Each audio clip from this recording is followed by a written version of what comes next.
अब एक बड़ी खबर बांग्लादेश से।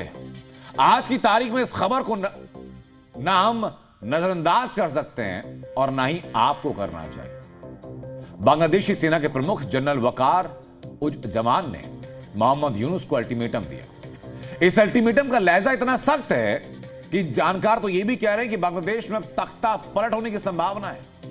लेकिन आर्मी चीफ ने यूनुस को अल्टीमेटम क्या दिया है, किस लहजे में दिया है, उसका इंपैक्ट क्या होगा, इस रिपोर्ट में देखिए। ढाका की सड़कों पर क्या फिर से ऐसा ही तांडव होगा? बांग्लादेश में क्या फिर से तख्ता पलट होने वाला है? क्या इस बार तख्ता पलट की वजह छात्र नहीं सेना बनेगी? इन सभी आशंकाओं का इस वक्त सिर्फ एक ही जवाब है, जिसका नाम है बांग्लादेश के आर्मी चीफ जनरल वकार उज जमान।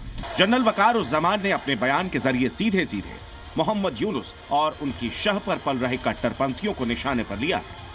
बांग्लादेश के आर्मी चीफ ने अपने बयान की पहली ही लाइन में मतभेद को हाईलाइट किया, जिसके जरिए उन्होंने मैसेज दिया कि बांग्लादेश में राजनीतिक व्यवस्था एक सुर या एक मत पर नहीं आ पा रही है।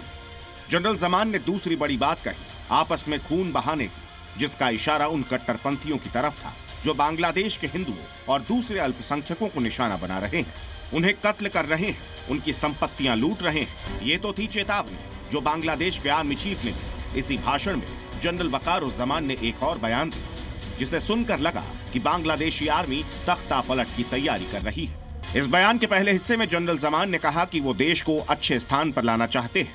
इस बयान के जरिए उन्होंने वर्तमान राजनीतिक व्यवस्था से अपनी नाराजगी जाहिर की।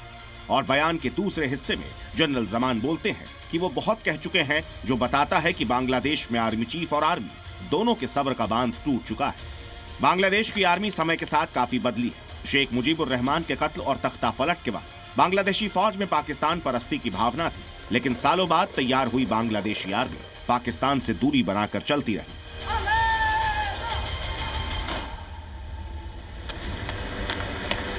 इसी परंपरा पर यूनुस ने आघात किया।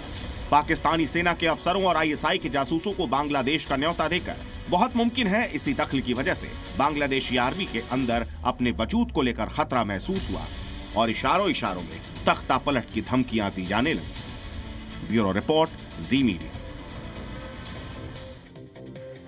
मोहम्मद यूनुस के लिए सिर्फ बांग्लादेश की फौज नहीं, बल्कि यूनुस के अपने गुर्गे भी मुश्किल खड़े कर रहे हैं। और इनमें एक बड़ा चेहरा है नाहिद इस्लाम का। अंतरिम सरकार की कैबिनेट में नाहिद इस्लाम सूचना और प्रसारण मंत्रालय में सलाहकार था। उसने कैबिनेट में अपने पद से इस्तीफा दिया।